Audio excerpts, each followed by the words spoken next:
It's such an interesting dysfunction because the two settings that they have, and one is this, the perception of seemingly cooperative and agreeable, and then the other one is that lashing out and aggressiveness and using their judging, like this is stupid, what are we even here for, and characterizing things in a way that it causes other people to go into that shock state, or giving feedback to an employee that in their own minds, and we've had this with a client of ours who thought that she was simply communicating directly to an employee when she was actually making this employee feel like she was, sort of scum on the bottom of the shoe. And these are the types of behaviors of the avoidant dysfunction that cause employees to go to HR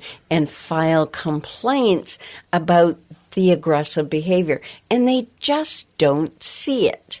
So they're either operating from, everything is fine, everything very smooth, very calm, everything's still, the employees are doing everything well, to bam, and the employee is hit over the head with a proverbial verbal hammer.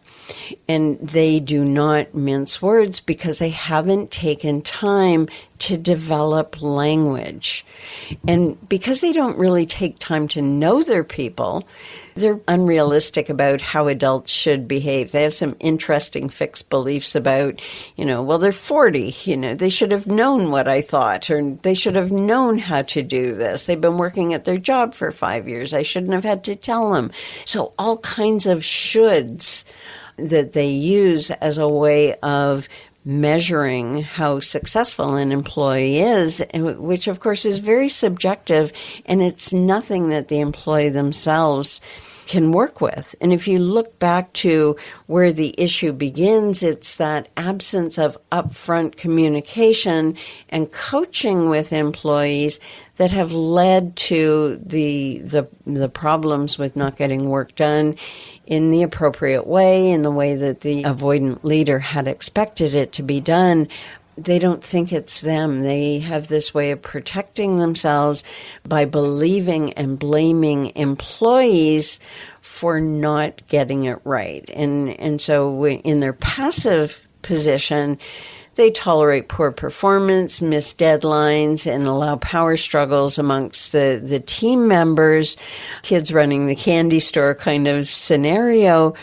But at the same time, building up this energy of anger and hostility for the employees, not aligning themselves with the unspoken expectations of the avoidant leader.